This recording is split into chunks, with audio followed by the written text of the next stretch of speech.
Nouvelle génération. Transformation. Évolution. Bouleversement. Accompagnement. Rupture. Avancée. Réinventer. Changement. Choc. Optimisation. Innovation. Covid-19. Digitalisation. Positif. La disruption. Aucune idée. Après avoir visionné cette vidéo qui introduit le changement réalisé par nos étudiants de SUBDRH, nous avons l'honneur et le plaisir d'accueillir 3 experts. Donc, nous avons Laurent Sabat, qui a exercé les fonctions de directeur de la communication interne et de la conduite du changement au Club Med. Et il est également expert et praticien de la communication des entreprises. Nous avons Maryse Juranville, donc présidente Esprit de Service France, qui est donc une association qui est convaincue de la nécessité de transformer les entreprises par l'excellence de service. Et enfin, Christelle Coeller, qui est la chef de projet d'études et innovation RH de la branche grand public et numérique de la Poste. Et elle est également l'auteure de l'écologie humaine et entreprises performantes. Donc, suite à l'appréciation du changement par les étudiants de SUBDRH, Christelle Coeller, vous qui avez mené des études stratégiques qui contribuent à la transformation RH du réseau postal, pouvez-vous nous dire quelques mots sur le changement? C'est quoi le changement pour vous? Et dans votre entreprise, le changement, c'est maintenant? Alors oui, bien sûr, le changement, c'est maintenant, comme le dit le slogan. Et merci d'une part de m'inviter. Et je suis navrée de devoir me connecter par téléphone. On a un blocage général de notre réseau, là. J'attends de voir si ça va se remettre, mais sinon, je vais parler par téléphone. J'espère que les conditions ne seront pas trop dégradées pour vous. Donc, vous voyez que le changement ne va pas de soi, hein, et que le digital ne suit pas toujours. Alors, il y a une personne qui m'envoie des messages. Là, je ne peux pas répondre pendant que je parle.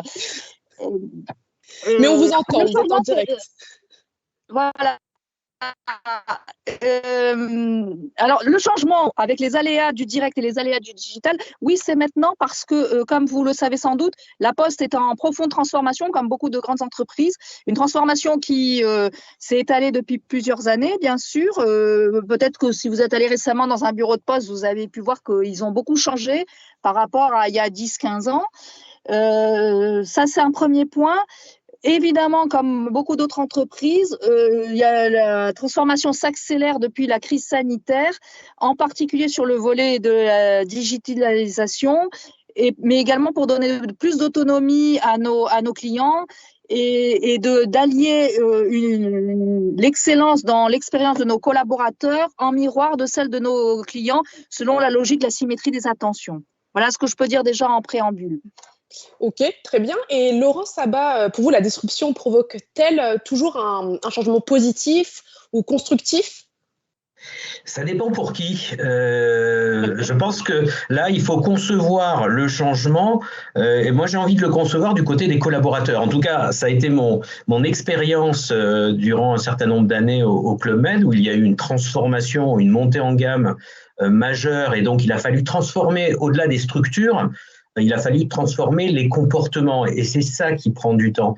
Donc, j'ai envie de dire que le changement, c'est d'abord un enjeu humain, assez banal, parce que tout le monde, en fait, est d'accord pour le changement. J'ai jamais entendu dans l'entreprise quelqu'un dire « Oh ben non, c'est pas bien le changement, restons où on en est ou revenons dans le passé ». Après, quand on voit chacun, quand on voit les équipes et qu'on leur explique comment les choses vont changer, là, ça devient plus compliqué. C'est quid pour moi? Qu'est-ce qui se passe pour moi?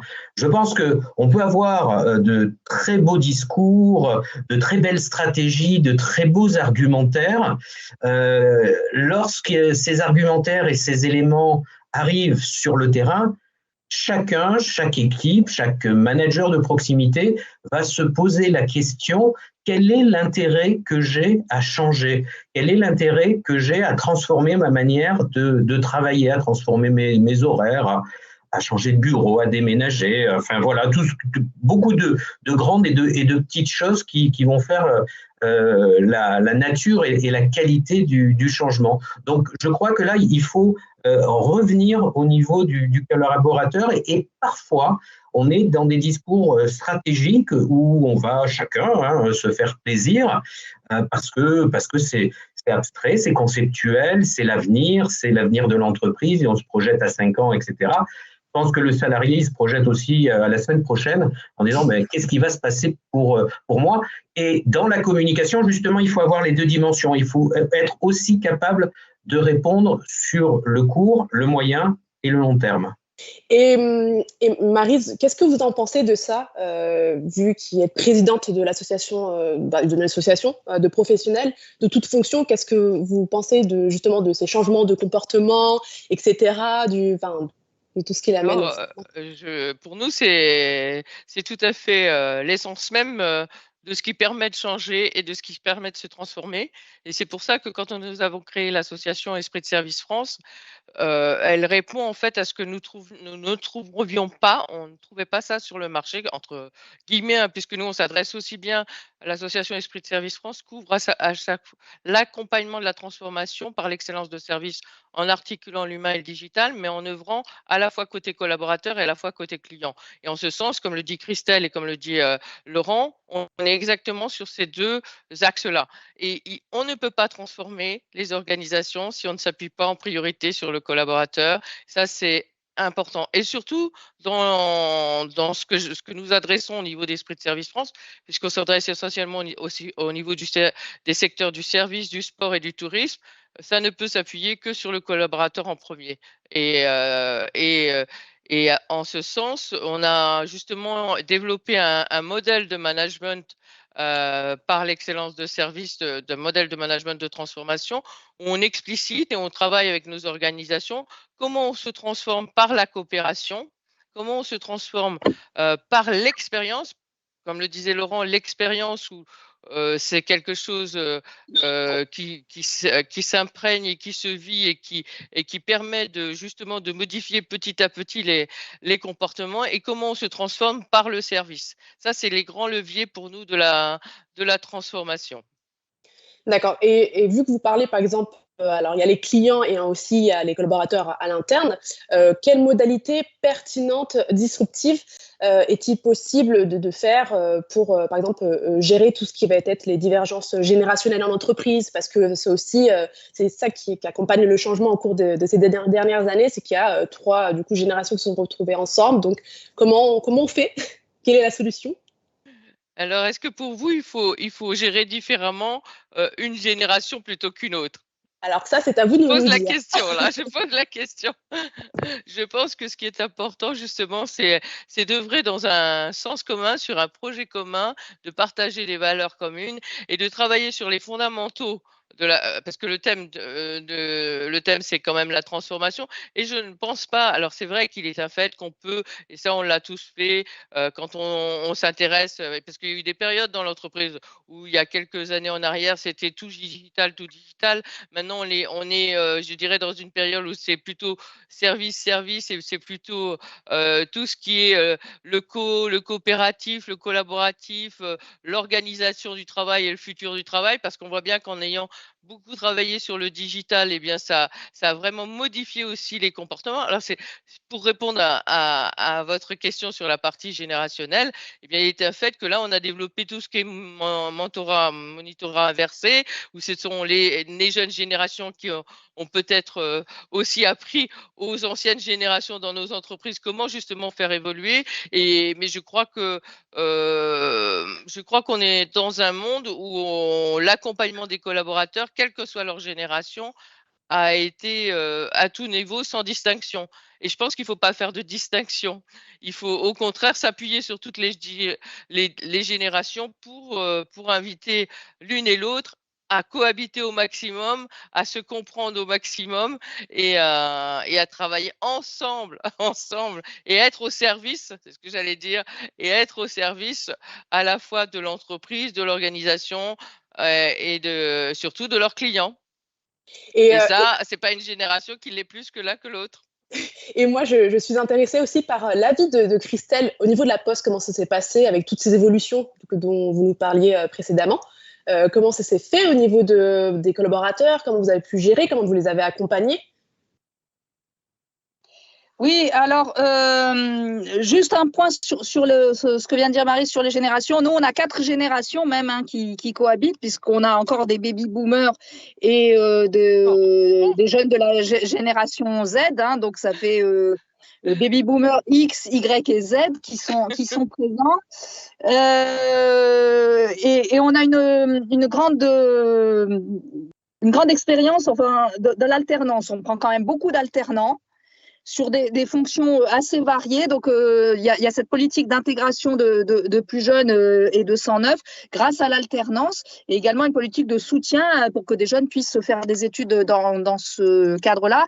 Et on a également on a créé notre propre centre CFA, notre propre centre de formation qui s'appelle Formapost, qui peut former des personnes en alternance sur toutes les fonctions, tous les métiers de la poste. Ça va du facteur, et pour la branche dont je m'occupe, de chargé de clientèle, c'est-à-dire ce qu'on appelait avant les guichetiers, jusqu'à des conseillers en patrimoine avec toutes les fonctions bancaires. Donc ça, c'est un moyen d'accompagner le changement.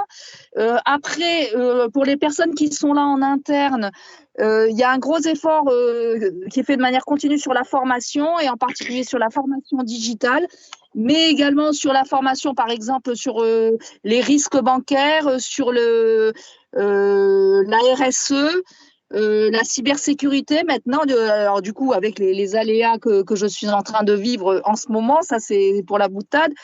Donc voilà, un gros effort de formation, et là on a mis en place un plan de formation très très ambitieux pour tous les postiers, les 250 000 postiers, sur l'intelligence artificielle et le digital en général.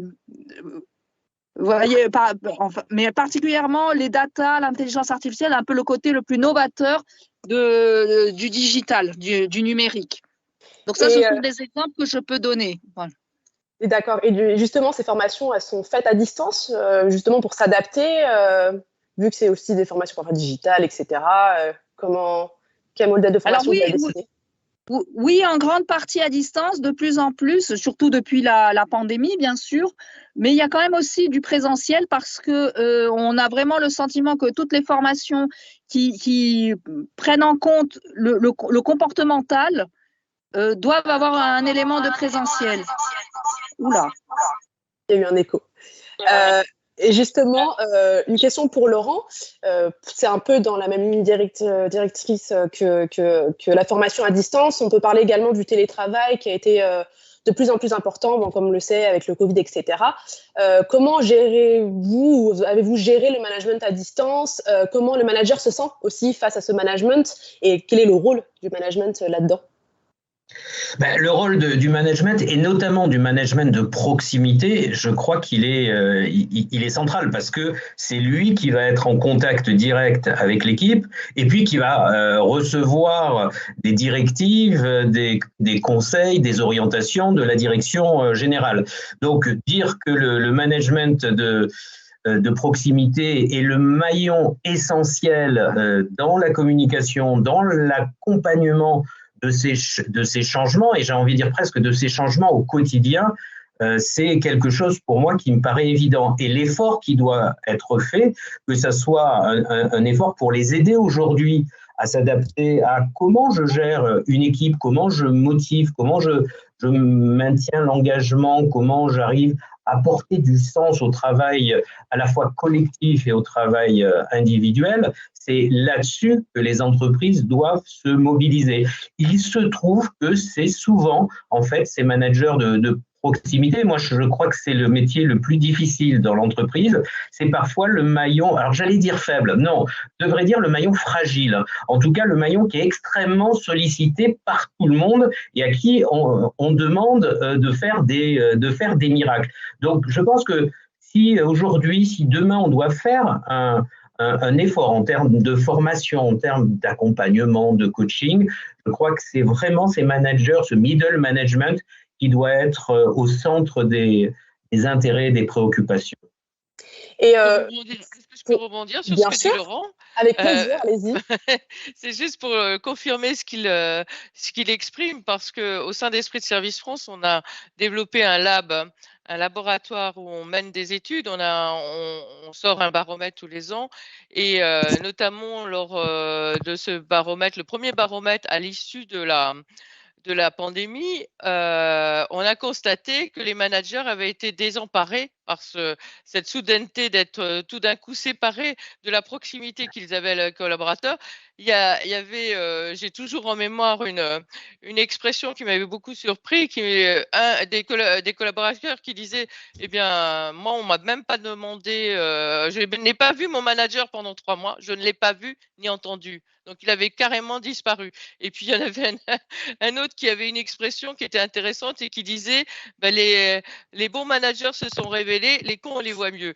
Bon, et c'est exactement, je dirais, la quintessence de ce que dit Laurent. Et c'est à la suite de ce baromètre qu'on s'est dit, il faut vraiment que l'on mène ensemble, avec l'ensemble des 70 organisations d'Esprit de Service France, une étude sur qu'on a appelé Voyage au cœur du management.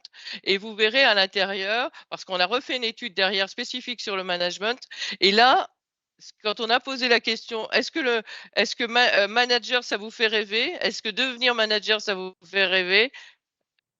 Eh bien, on n'a que 7% des réponses des gens qui ont dit, moi, j'ai envie de devenir manager. Alors qu'en règle générale, on aurait pu s'attendre que c'est la voie royale, et le Graal que l'on cherche. Eh bien non, il y a une totale désaffection vis-à-vis de ce métier-là, parce que justement, je pense qu'il est pris en étau total entre les injonctions des organisations qui peut-être, elles, au niveau des directions, peut-être sont pas encore tout à fait dans la compréhension et dans la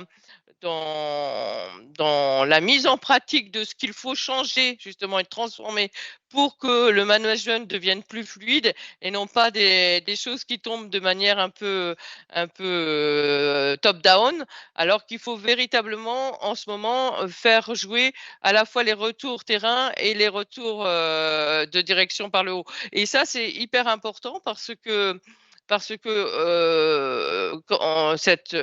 vous invite tous à aller voir, aller sur le site Esprit de Service France, aller découvrir cette étude, parce qu'on a fait une projection justement du manager de demain, en fonction des mondes qui peuvent se dessiner, et vous aurez une description de chaque manager potentiel.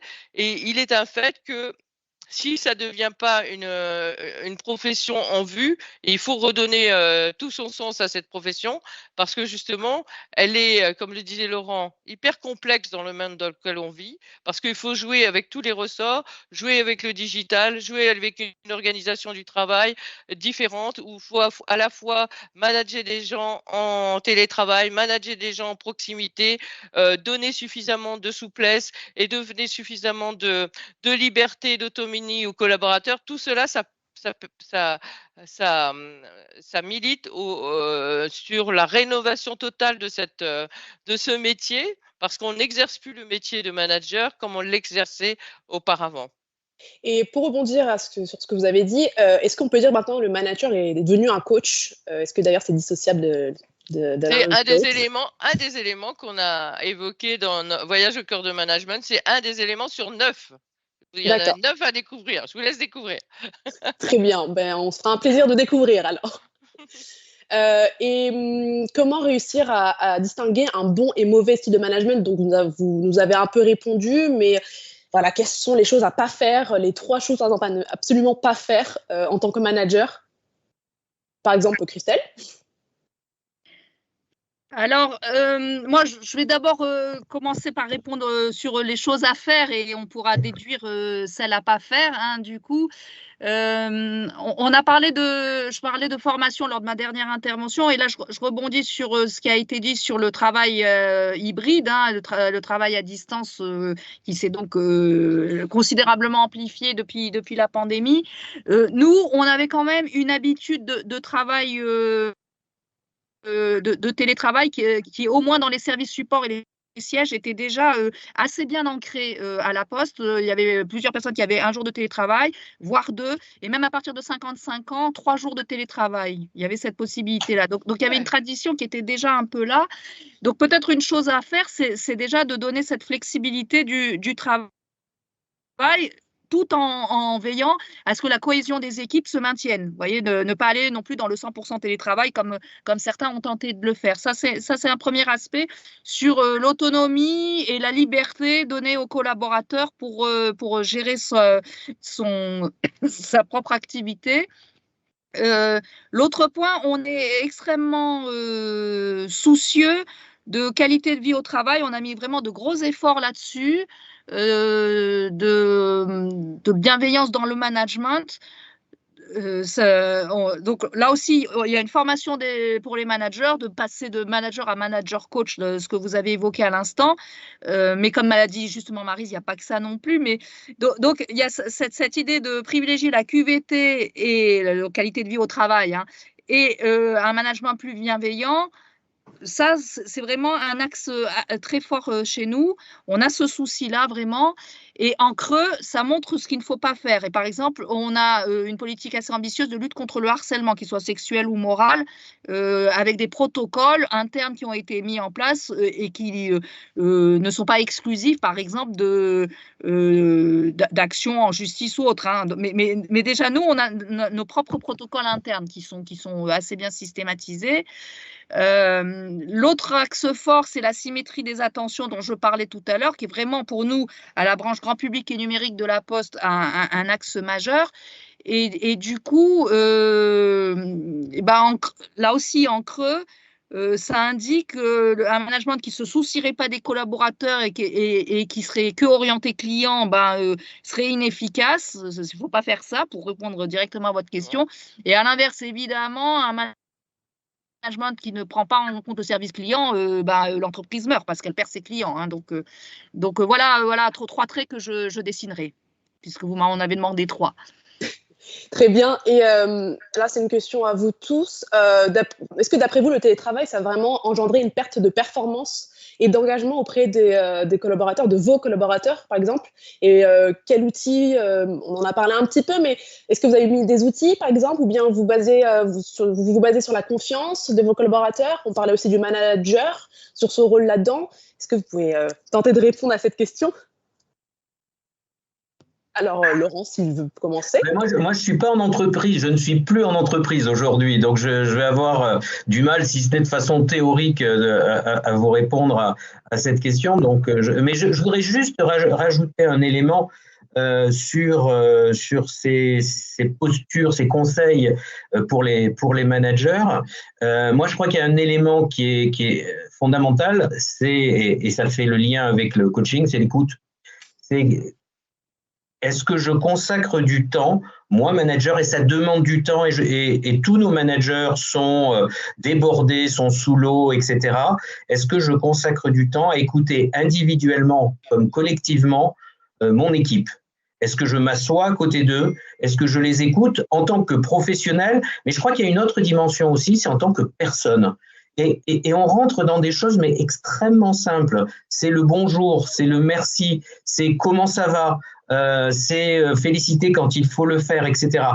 Moi, je m'aperçois que ces éléments, j'allais presque dire d'éducation de base, parfois ils disparaissent, et notamment dans les périodes que l'on est en train de vivre, parce qu'on se dit, j'ai pas le temps, il faut aller vite, il y a des urgences permanentes, donc on revient sur un management command and control, je donne des ordres et il faut que ça aille vite.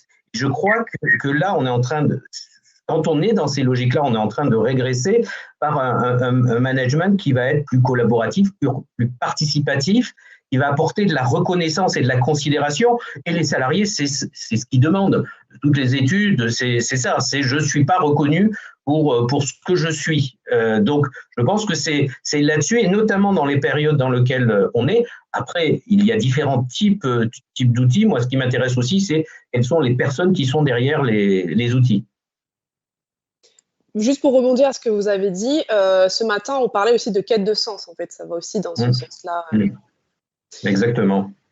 Et vous, par exemple, Maryse, Nous, justement, on aborde ces sujets largement au sein d'Esprit de Service France parce que on ne peut pas avoir un service performant si toute la chaîne de valeur du service n'est pas actionnée à tous les niveaux, que ça aille du manager jusqu'au client final, en passant par le maillon central qui est le maillon entre guillemets, qui est le collaborateur. Et c'est en ce sens où, comme le dit Christelle, l'équilibre des attentions est absolument vital. Et nous avons justement développé à ce titre-là, il y a déjà 4 ans, un MOOC qui s'appelle Réussir l'accueil et le service en France. Et comme le disait Laurent, c'est justement à travers cela, c'est découvrir pourquoi il est important et comment il est important de s'adresser derrière les premières minutes à quelqu'un. Et quand on va accueillir la terre entière pour les Jeux Olympiques en 2024, nous, notre obsession à Esprit de Service France, c'est justement faire en sorte que cette notion de service, cette notion d'accueil et soit véritablement relancée et retravaillée dans le sens où l'exprimait Laurent, à savoir à travers l'écoute de ses clients, mais on ne peut pas bien écouter ses clients si on n'écoute pas bien ses collaborateurs. Et c'est pour ça que vous voyez se développer au sein de toutes les organisations énormément de ce qu'on appelle les dispositifs d'écoute. On fait des baromètres sociaux, on fait des baromètres, des pulses, comme on dit, qui permettent d'avoir un retour et un avis des collaborateurs sur quand on met en place un nouveau système ou quelles sont leurs idées quand on imagine changer telle ou telle chose. Ces investigations et ces interrogations n'existaient pas véritablement avant, il y a quelques années en arrière, puisqu'en général, on était dans une politique de command and control, donc c'était plutôt tout venait du haut. Et là, la prise en considération, et quelque part Christelle l'a aussi abordé, la prise en considération vraiment de ce que pense le collaborateur, elle est de plus en plus forte. Elle est de plus en plus forte. Et on l'investigue de plus en plus et on essaie de la calibrer et de l'étudier au maximum pour ajuster après tous les plans d'action au fur et à mesure et tous les correctifs qu'il faut apporter pour corriger telle ou telle stratégie en matière commerciale, en matière X ou Y. Ça, c'est hyper important. L'écoute, je pense qu'elle est fondamentale. L'écoute est fondamentale pour justement, c'est une partie pour faire bouger les comportements. Et vous, Christelle, vous voulez réagir du coup à l'intervention de Maryse? Oui, et surtout, je voudrais réagir sur lorsque vous avez introduit le thème de la quête du sens, puisque bon, vous n'étiez pas là ce matin, mais là, pour aller dans le sens de ce que m'ont dit mes deux collègues, c'est effectivement un élément clé pour que la mayonnaise prenne, j'ai envie de dire, hein, entre tout ce qui est fait en termes d'esprit de service et de mise en place, de procédures, de transformation. Alors, nous, à la Poste, l'entreprise, déjà par sa raison d'être, si vous voulez, vous savez que la Poste est une entreprise à mission. La Banque Postale vient de devenir une entreprise à mission également. Donc, on est la plus grande entreprise, on fait la moitié des effectifs puisqu'il y a 250 000 postiers et il y a 500 000 collaborateurs en entreprise à mission. Donc, forcément, la Poste, rien qu'à nous, on fait la moitié hein, des gens qui travaillent dans des entreprises à mission. Évidemment, par cette culture de service public historique hein, et ancienne, et cette culture de service au public, et je fais une nuance hein, de proximité, d'être proche des gens, avec des services comme veiller sur mes parents, par exemple, avec une prise en compte du grand âge, évidemment, l'accès à la bancarisation pour tous. Donc, cette culture est très forte chez nous. Ça, c'est un peu le grand sens, j'ai envie de dire, de l'entreprise en général. Maintenant, comment ce grand sens peut infuser jusqu'à chaque collaborateur et que chaque collaborateur, dans son travail quotidien, puisse trouver du sens. Ce n'est pas si évident que ça. Et on peut afficher de très grandes valeurs qui sont réelles et en même temps, si ces valeurs n'ont pas l'air d'être respectées, que ce soit du point de vue des collaborateurs ou des clients, à la limite, c'est pire qu'une entreprise qui n'affiche pas de valeurs. Vous voyez, il y a des entreprises où on ne leur reproche pas d'être voilà, de ne pas être altruiste du tout, mais une entreprise qui prétend l'être et qui n'est pas au rendez-vous, c'est encore plus grave. C'est ça que je veux dire. Et du coup, pour incarner, si vous voulez, ce sens, ben, nous, ça passe par une politique RSE qui est ancienne. Hein, là aussi, ça fait vraiment maintenant 15-20 ans qu'on a commencé à mettre en place des actions et qui est quand même assez fortement reconnue. La Poste a la première flotte de véhicules électriques d'entreprises au monde. Donc, c'est pas rien hein, quand même. Et pour ce qui est de la branche dans laquelle je travaille, la branche grand public et numérique, c'est-à-dire les bureaux de poste, hein, pour faire très simple. Alors, bien sûr, il y a des actions environnementales sur la consommation, le recyclage, ce genre d'actions RSE. Mais nous, il y a également notre proximité vis-à-vis des clients les plus fragiles.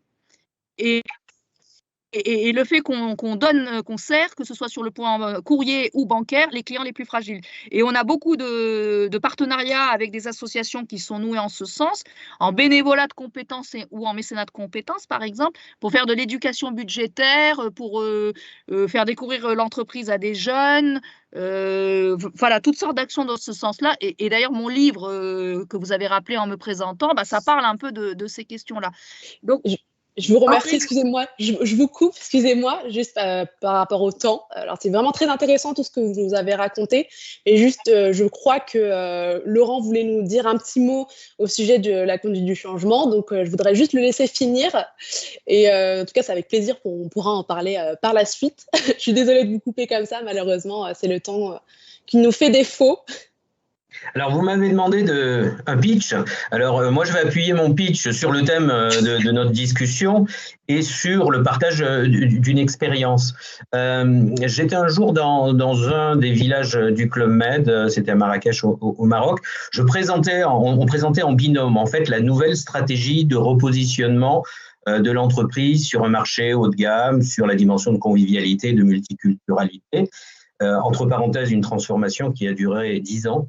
Et donc, j'étais en train d'expliquer le pourquoi du comment. À un moment, au bout à peu près d'une heure, il y a un chef de service des métiers de la restauration qui se lève et qui dit c'est bien, c'est intéressant ce que vous nous dites, mais est-ce que votre projet ne va pas nous faire perdre des milliers de clients? Et puis, il s'est dit, mais est-ce que moi, j'ai ma place dans ce que tu nous présentes? Je trouvais que dans la question, il y avait plein d'éléments qui apportent des interpellations sur le changement. Il parlait de votre projet. Il était dans l'entreprise, hein. Donc il se sentait, par rapport au projet, il se sentait extérieur à l'entreprise. Donc ça voulait dire que tout le travail de communication, tout le travail d'accompagnement était de transformer le vôtre en notre projet. Et ça demande du temps. Et c'était normal à ce moment-là, ça se passe comme ça. Le deuxième élément, c'était les risques. C'est qu'est-ce que j'ai à gagner, qu'est-ce que j'ai à perdre, et puis également qu'est-ce que l'entreprise a à gagner, qu'est-ce qu'elle a à perdre. Tout ça pour dire que, en fait, je pense que le changement, il ne se fait pas parce qu'il est nécessaire ou parce qu'il est urgent. Souvent, on entend c'est l'urgence qui fait que je vais changer. À voir. Mais je crois qu'il se fait parce qu'il est accepté, parce qu'il fait sens, pour rebondir sur ce qu'on disait tout à l'heure, parce qu'il y a une appropriation, j'allais presque dire une digestion. Et pour que ça soit digéré, j'ai envie de dire, il y a peut-être trois mots, moi, qui me paraissent importants, et ça boucle avec ce qu'on vient de dire. Je ne reviens pas sur la notion de sens. Sous-entendu, qu'est-ce qui va faire sens, qu'est-ce qui va faire écho, qu'est-ce qui va faire résonance chez moi, mais chez moi individuellement. Pas une belle explication en PowerPoint, en vidéo, etc., qui est magnifique, et je pense que dans les entreprises, tout le monde sait faire ça. Donc là, c'est se mettre à hauteur d'homme ou à hauteur de femme en termes de communication. Le deuxième mot, c'est le temps. Et je crois qu'il est essentiel. Parce qu'en fait, il y a une discordance des temps entre le temps financier, le temps social, le temps organisationnel, le temps humain. Et tout ça n'est pas aligné, ça ne va pas à la même vitesse. Donc, comment je fais pour trouver un lien et de pouvoir conjuguer ces rythmes différents. Et puis, le dernier élément, et puis j'en ai parlé, c'est l'écoute. C'est la communication. Et je terminerai par là, dans la communication, c'est quelle place je vais laisser à l'autre. Est-ce que je suis juste émetteur et je vais émettre un discours, aussi intéressant soit-il, où je laisse dans la relation, et moi je crois que la communication c'est d'abord de la relation, je laisse une place dans le récit, alors aujourd'hui on va dire dans le narratif du changement, est-ce que je laisse une place, un rôle à l'autre et que je puisse être avec lui ou avec elle dans voilà ce qu'on attend de toi, voilà en quoi tu es important dans l'entreprise et voilà en quoi on compte sur toi et voilà le bénéfice et l'intérêt que tu vas avoir aussi à changer. Eh bien, merci pour ces belles paroles, Laurent, et merci à tous. J'espère que ce n'est pas que des belles paroles. Oui, on espère aussi. En tout cas, ça fait sens en tout le monde, je pense. Donc maintenant, on va faire une petite pause du coup de 10-15 minutes et nous restons sur le thème du changement avec une petite parenthèse juridique qui va être présentée par Théo. Encore merci à toutes et à tous et puis on vous dit à bientôt. Merci à vous. Au revoir. Merci. Au revoir.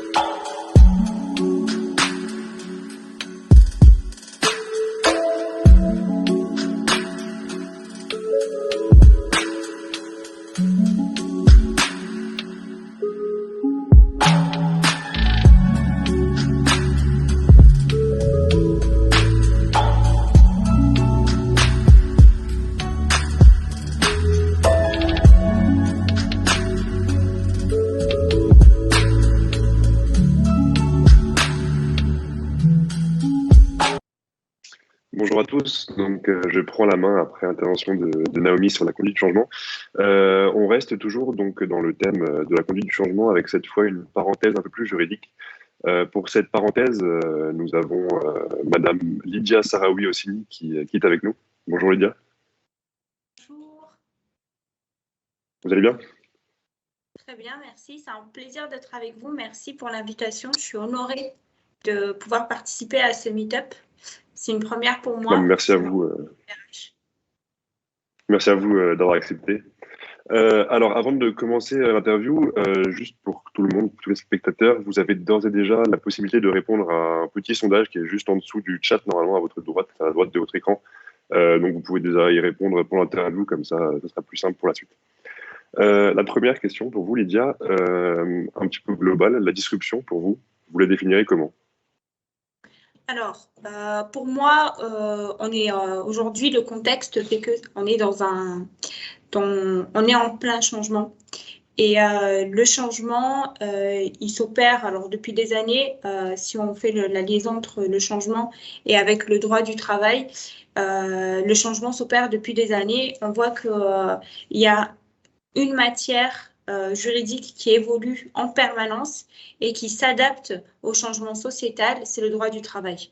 On a des ordonnances qui s'adaptent au changement de la société. On a des décrets qui sont publiés en permanence pour pouvoir répondre à toutes ces contraintes et aux problématiques qui sont posées par la société. Donc effectivement, le droit du travail est complètement lié au changement et le changement permet aussi de modifier le droit du travail. Donc, on l'a vécu pendant la période de Covid, où on a vu le législateur sortir des décrets quasiment toutes les semaines sur la gestion de l'activité partielle, sur la gestion des arrêts maladie pour Covid, sur la garde d'enfants, etc. Et on a vu comment le système français et le droit français, droit du travail français, s'est adapté au changement. Donc, en réalité, ouais, c'est intellectuellement, je pense que le changement est la meilleure façon de se challenger intellectuellement, de se mettre à jour. Et le droit du travail, du coup, qui est quand même le code du travail tel qu'il existait il y a 20, 30, 40, 50 ans. Quand on regarde le code qu'il est devenu aujourd'hui, on se dit le changement a permis de faire de belles évolutions. D'accord, Parce que c'est vrai, donc pour vous présenter un petit peu mieux, vous êtes responsable des affaires sociales chez Vinci Construction, je crois. Et donc c'est vrai que vous avez un petit peu parlé de la crise sanitaire, je comptais justement vous en parler, c'est un petit peu, c'est une crise qui a été très disruptive. Donc dans vos services, dans votre service de relations sociales, comment est-ce que vous avez vécu le début de la crise qui a été très soudaine? Alors, comment on l'a vécu? Alors, petit 1, déjà, on n'était pas du tout prêt. Il faut savoir que moi, du coup, je suis responsable des affaires sociales dans le BTP. Et le BTP, les gens, ils sont sur chantier. Donc, c'est une activité qui permet très peu le télétravail. Donc, hormis pour les fonctions support, le fait d'avoir été confiné, le fait d'avoir fermé les chantiers, ça a été très mal vécu par la population des ouvriers parce que ils se sont retrouvés du jour au lendemain sans travail. Et ça a été très compliqué. Ensuite, sur la partie fonction support, et donc nous au siège, on avait commencé à amorcer une politique télétravail. Mais on n'était pas encore dans un vrai mouvement, on n'était pas encore prêts. Les managers n'étaient pas prêts, ils n'étaient pas formés, ils avaient une très mauvaise opinion du télétravail. Pour eux, dans le télétravail, il y a bien télé et travail, et donc la télé, c'est vraiment regarder la télé à la maison. Et c'était plus ça qui était... Est-ce que ces mentalités ont changé un petit peu? Et ces mentalités ont complètement changé. Ça nous a permis du coup de modifier notre accord sur la qualité de vie au travail. Donc, on n'appelle plus aujourd'hui accord sur la qualité de vie au travail. On parle de qualité de vie au travail et conditions de travail. Donc, notre accord QVCT s'est adapté à ces changements, s'est adapté à ce que la crise nous a permis.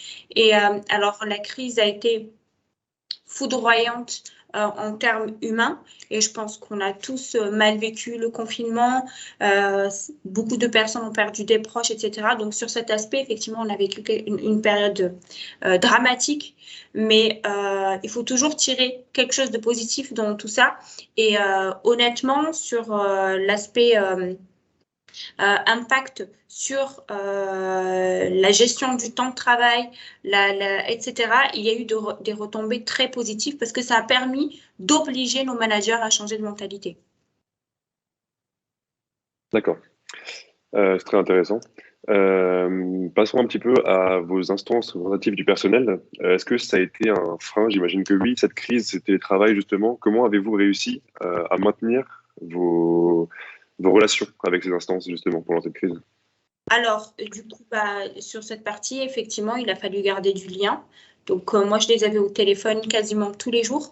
Donc, j'avais au téléphone les représentants du personnel de la population des compagnons parce qu'eux étaient vraiment très inquiets sur l'activité professionnelle des ouvriers parce que eux, tout s'est arrêté. Le temps s'est vraiment arrêté pour eux.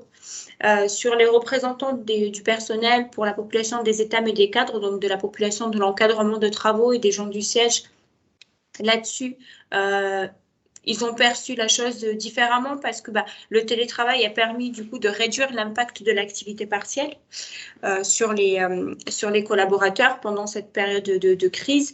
Et ensuite, on s'est adapté et ils se sont aussi adaptés, ils se sont mis aux outils informatiques. Teams a été notre meilleur ami pour les réunions du CSE parce qu'on les a maintenues, c'était nécessaire. Donc on a tout fait en Teams. Aujourd'hui, c'est quelque chose de positif parce que même si la crise sanitaire est peut-être derrière nous, on l'espère, c'est des outils qu'on continue d'utiliser. On a encore des représentants du personnel qui, pour des raisons pratiques, préfèrent assister aux réunions de CSE. On a même fait des réunions de négociation d'accords collectifs en Teams. Alors, c'est toute une organisation, mais c'est faisable. On a trouvé un outil qui nous a permis également de recueillir l'avis des représentants du personnel. Vous savez, sur certains sujets où on fait des informations et consultations du CSE, la réglementation implique et nécessite d'avoir un outil qui puisse garantir la confidentialité de l'avis rendu de façon informatique. Et donc, du coup, on a trouvé un système qui permette aux élus de rendre un avis même s'ils sont à distance. Et donc, nos représentants du personnel se sont inscrits dans ce changement. dans ce renouveau et qui est aujourd'hui finalement apprécié et qui répond à d'autres contraintes, alors qu'il y a 3 ans, hors contexte de crise, on aurait dit on fait la réunion en Teams, ou ça aurait été, on aurait eu une esclandre parce que c'est pas le mode de fonctionnement classique, parce que la politique du présentéisme était quand même bien imprégnée. Donc la crise a changé un petit peu les mœurs des réunions en règle générale, même après la crise. D'accord. Est-ce que vous avez éprouvé des difficultés à continuer à suivre votre calendrier social avec les NAO qu'il faut suivre tous les ans, avec peut-être des consultations qui sont obligatoires tous les ans? Est-ce que ça n'a pas été justement un petit peu compliqué, la première année en tout cas de Covid, avec tout ce chamboulement, de tenir ces obligations? Alors, en fait, ce qui s'est passé, c'est qu'on a décalé pas mal de choses dans le temps. Donc, il y avait effectivement des négociations. Donc, typiquement, je repense à la négociation sur l'accord d'intéressement qui devait se faire avant juin. Puisque pour qu'un accord d'intéressement puisse s'appliquer pour couvrir l'année civile, il faut qu'il soit déposé au plus tard le 30 juin auprès de la DRIT. Et en fait, on avait établi un calendrier procédural durant le mois de mars, avril, mai, en sachant que la négociation de l'accord d'intéressement est quand même une négociation bien complexe et qui prend du temps. Donc, il fallait prendre ce temps-là. Et en fait, la première réunion était tombée pendant la première période de confinement. Et on s'est vite rendu compte que de toute façon, sur un tel sujet, ce n'était pas possible de négocier par Teams. Un sujet aussi important qui implique autant de collaborateurs. C'était un accord qui allait couvrir 1500 collaborateurs environ. Et donc, on s'est vite rendu compte que le sujet était éminemment complexe. Et donc, on a compris qu'une négociation par Teams, ce n'était pas possible. Au vu de la crise sanitaire et des résultats, on avait de toute façon en tête aussi que les résultats seraient négatifs et ne permettraient pas de dégager une assiette d'intéressement. Et donc, on s'est mis d'accord avec nos représentants du personnel pour décaler cette négociation à l'année d'après. Et donc, on avait pendant une année, on a eu l'ensemble de nos entités qui n'étaient pas couvertes par un accord d'intéressement à cause de la crise et à cause du fait que le système quand même informatique a ses limites et sur certaines négociations, il n'y a rien de mieux que d'être présent dans une salle, de faire une vraie présentation, de répondre à des questions. Et puis, c'est tout le jeu de la négociation. Et tout passe par un bon dialogue, j'imagine, avec vos IRP pour organiser ça. D'accord, merci. Dernière question, parce qu'on arrive déjà à la fin de notre temps d'interview. Donc, les partenaires sociaux ont continué à échanger avec vous, évidemment, pour leurs obligations et les négociations, mais on sait également qu'ils ont un devoir d'échanger avec les salariés également pour recueillir leurs avis ou leurs plaintes, par exemple. Est-ce que, justement, pendant cette crise également, vous savez s'ils ont eu des difficultés pour continuer à échanger avec les salariés d'entreprise? Alors, c'est toujours pareil, sur la population des états-mets cadres, comme ils sont familiers de l'outil informatique, de tout ce qui est mail, téléphone, Teams, etc., ils ont su garder le lien, ça c'était pas bien compliqué. Pour la population des ouvriers, qui sont aujourd'hui une population, c'est pas une généralité, mais pour beaucoup quand même, où on a pas mal de personnes, d'ailleurs qu'on accompagne sur ces sujets-là via via de l'assistante sociale, etc., et qui se sont retrouvées en fait loin de tout parce que leur seul moyen de communication, c'est quand ils étaient sur le terrain, quand les élus vont à leur rencontre sur le terrain en allant sur chantier, parce que pas familier de l'outil informatique, pas familier des SMS, pas familier de tout ça. Et donc, effectivement, oui, pendant cette période, il a pu avoir, pour certaines personnes, une distance qui s'est créée à cause de toute cette crise sanitaire, à cause de tout ce manque de communication et du fait que on a quand même aujourd'hui des gens, il faut qu'on le sache, les problèmes qui sont remontés au niveau de la société, qu'on a pu entendre aux informations, etc., on les a retrouvés sur le terrain parce que cet échantillon de la population est très représentatif chez nous sur la population des compagnons. Et donc, oui, ils ont fait partie des personnes qui se sont retrouvées très distancées de la réalité de l'entreprise, etc. Donc, ça a été compliqué pour eux. D'accord. Vous avez déjà un petit peu répondu auparavant, mais est-ce que vous aviez j'imagine, des priorités de négociation de certains accords avant la crise? J'imagine, enfin, est-ce que ces priorités ont été un petit peu revues avec l'apparition de cette crise? Est-ce que vous avez dû en urgence négocier d'autres types d'accords? Mhm. En urgence, on a dû mettre en place de l'activité partielle. Ensuite, on a dû mettre en place de l'activité partielle de longue durée. Donc, on a négocié de l'APLD. En urgence, on a été dans l'obligation de négocier du coup ce qu'on appelle un accord de méthode pour décaler la négociation sur l'accord d'intéressement, qui était un sujet important et qui était très attendu par les salariés et par les représentants du personnel. Ensuite, les dernières négociations, alors les NAO, on a pu les faire parce que du coup, on a pu revenir en présentiel en entreprise à partir du mois de juin-juillet. Donc, les NAO en fin d'année se sont déroulés correctement avec pas mal de personnes en Teams. Mais oui, effectivement, il y a des échéances qui ont été décalées à cause de la crise, mais qui ont été comprises et entendues. Et c'est ça tout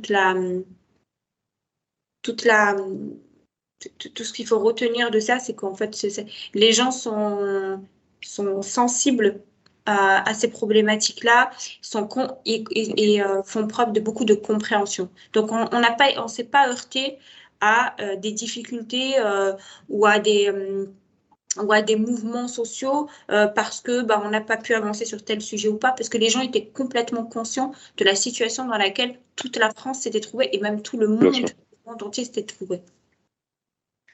D'accord. Merci beaucoup Lydia pour cet échange extrêmement enrichissant. Je vais laisser la parole maintenant à Maëlys pour notamment le résultat du sondage. Alors merci beaucoup Lydia. On va faire maintenant participer tous les participants à ce meet-up. Donc on a posé une petite question quiz. Alors donc ça concerne beaucoup plus le changement dans sa globalité. Donc sommes-nous tous digitalisés et inégaux? On subit parfois les outils d'aujourd'hui. Digitaux et égaux, on sait faire avec les outils d'aujourd'hui, ou alors, oulala, je n'ose pas me prononcer. Donc 85% des personnes ont répondu digitalisés et inégaux, ont subi parfois les outils d'aujourd'hui. Je pense qu'on est tous d'accord sur cette partie-là. 12,5% ont répondu digitaux et égaux, donc on sait faire avec les outils d'aujourd'hui. Et 2,5% n'osent pas se prononcer. Donc c'est vrai que, vous l'avez dit vous-même, c'est que aujourd'hui, il y a des personnes qui ne savent pas forcément bien utiliser les outils à distance, etc. Et on est dans un monde où on doit s'adapter. Et face à la crise du Covid, ça a été, je pense, un enjeu majeur. Est-ce que justement, on a une question en direct donc, de Sarah Zamir. Quelle posture doit-on avoir lors des négociations à distance? J'ai envie de dire, on garde la même posture que lors d'une négociation en présentiel. L'enjeu reste le même, les discussions vont rester les mêmes. Il faut juste avoir des outils qui permettent, alors c'est très important qu'on soit entendu, que tout le monde entende la même chose, parce que c'est le problème des outils informatiques. Tout le monde n'a pas forcément la même connexion, tout le monde n'a pas forcément le même outil informatique. Donc, effectivement, quand on est sur des négociations à distance, s'assurer que les gens ont tous bien une bonne connexion et le bon matériel qu'il faut, parce que malheureusement, quand on est en présentiel, on peut demander au voisin d'à côté s'il a bien entendu, on a bien entendu la même chose.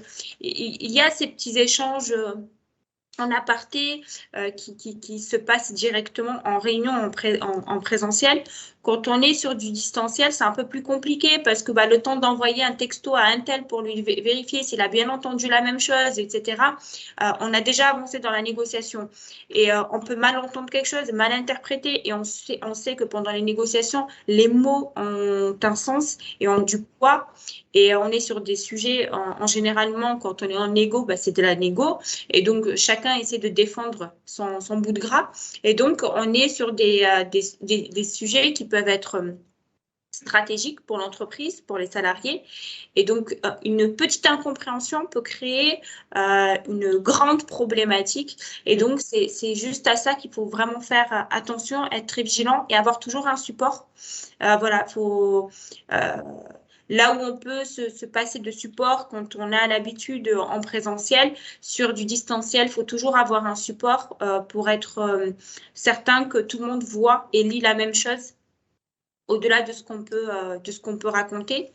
Faire des comptes rendus en distanciel, c'est important aussi de savoir en fait faire un compte rendu de ce qui a été dit pendant la réunion pour que ce compte rendu qui sera validé par toutes les parties présentes puisse être le reflet exact de ce qui a été dit, et ça permet du coup de cadrer également juridiquement ce qui a pu se dire en négociation et d'éviter d'avoir des allers-retours ou d'avoir un conflit sur ce qui s'est dit en réunion.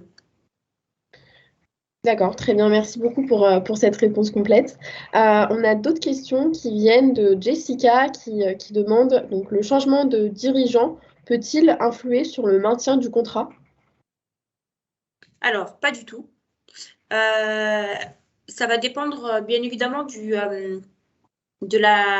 pouvoir du dirigeant. Si, pour autant, en fait, il faut savoir que le contrat de travail est lié à l'entité juridique. C'est-à-dire que votre contrat, il est signé par un employeur. Cet employeur est représenté par un dirigeant. Si le dirigeant s'appelle A, vous faites partie d'une entité qui s'appelle, j'en sais rien moi, qui s'appelle X. Cette société va continuer à s'appeler X, elle va continuer à être immatriculée X au niveau du RCS, c'est le même SIRET, etc., etc. Si le dirigeant, c'était A, il devient B, pour autant, votre contrat, il a été signé avec la société X et non pas avec une personne. Ce n'est pas un contrat entre deux personnes, c'est un contrat entre une société et vous en tant que salarié. Donc, le changement de dirigeant n'a pas d'impact sur le contrat de travail. Pour autant, le changement de dirigeant va certainement avoir des conséquences sur l'organisation dans l'entreprise, parce que généralement, quand on change de dirigeant, il veut toujours adapter l'organisation de l'entreprise à sa vision et à son projet d'entreprise. Et donc, on peut avoir des conséquences indirectes sur le contrat de travail de par l'organisation qu'il souhaitera mettre. Mais en tout cas, directement sur le contrat de travail, non. Très bien, merci. On a une question de Emma qui dit donc, est-ce que ces problèmes de connexion ont impacté de manière significative votre calendrier de négociation? Donc, décalage de négociation, etc. Alors, comme je disais tout à l'heure, pas de façon très significative, mais oui, effectivement, on a dû décaler la négociation sur l'intéressement, négociation pour laquelle nous, on a considéré que le présentiel était important, évident et nécessaire. Et donc, effectivement, c'est une négociation qu'on a décalée dans le temps. Donc, on a eu une année où on n'était pas couvert par un accord d'intéressement parce que la négociation devait se faire avant le 30 juin 2020. Et malheureusement, on était en plein Covid et c'était juste pas possible. Et donc, c'est quelque chose qu'on a décalé dans le temps.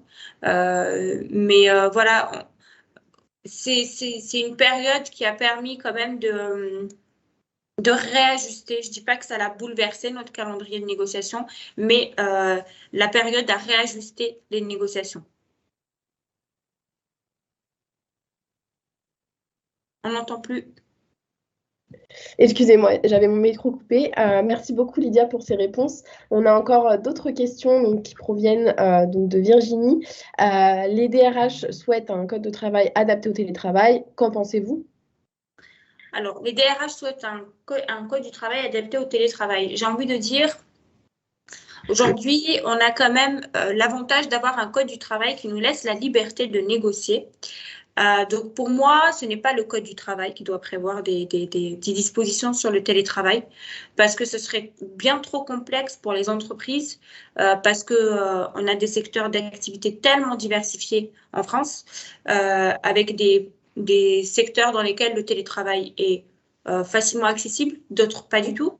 Et du coup, laisser le Code du travail traiter de cette question, ce serait ouvrir un droit à tous les salariés, ou en tout cas à une trop grande population, et du coup réduirait la liberté de l'entreprise de pouvoir adapter le télétravail à son organisation. Donc pour moi, ce n'est pas au Code du travail de régler le sort du télétravail, c'est à la négociation d'entreprise ou à minima à la négociation de branche d'adapter le télétravail. D'accord, bah écoutez, merci beaucoup Lydia. Je repasse ta main du coup à Théo pour conclure. Ce fut un plaisir. On n'entend pas Théo. Pardon, excusez-moi.